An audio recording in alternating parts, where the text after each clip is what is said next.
I had a 700-day streak on Duolingo. 700 days. The little green owl knew my name better than some of my relatives. And then I met a native speaker in real life, and I froze. Completely blank. All that XP, gone in about 3 seconds.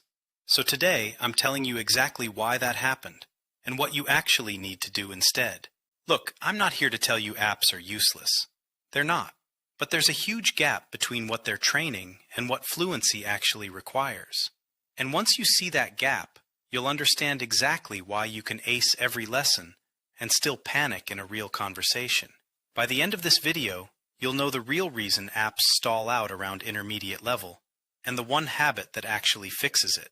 Stick around for that because it's not what you think. Here's the first problem. Apps are amazing at recognition. They show you a sentence, give you a word bank, and you drag the pieces into place.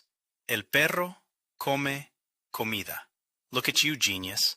But real conversation doesn't give you a word bank.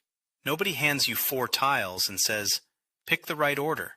Someone just looks at you and says, so what do you do for work?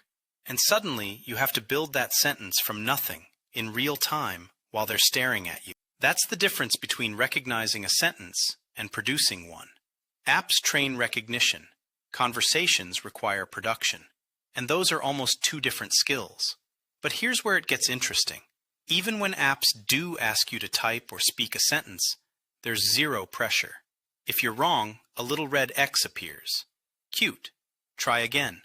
In real life, if you mess up a sentence, there's a tiny, awkward pause. The other person tilts their head. Maybe they switch to simpler English, or just move on.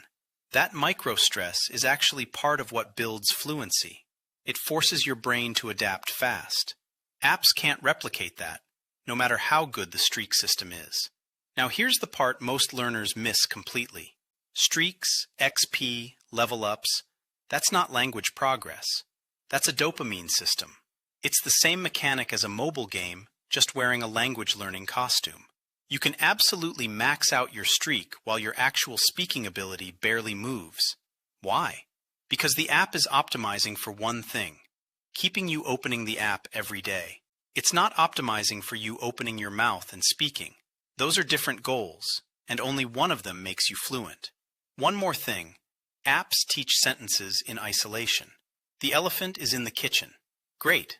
When exactly am I using that? Real fluency isn't 1,000 random sentences. It's having a flexible system you can bend to fit whatever situation shows up. Ordering coffee, explaining you're running late, disagreeing with your boss politely.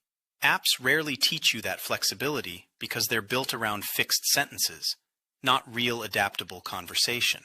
Okay, here's the fix I promised you. It comes down to one cycle. Input, then output, then feedback. In that order, repeated constantly.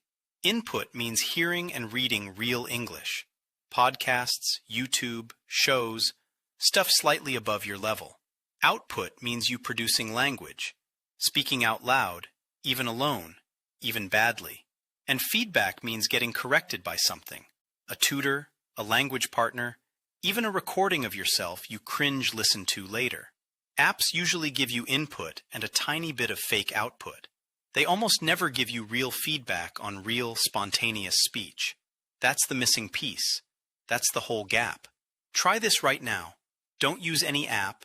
Don't think about grammar rules. Just say out loud in English, here's what I did today. Actually say it. However it comes out, however messy, that messy sentence is worth more than 100 perfect drag-and-drop exercises because you just produced language instead of recognizing it. Apps build vocabulary. Conversations build fluency. One fills your toolbox. The other teaches you to actually use the tools, under pressure, in real time.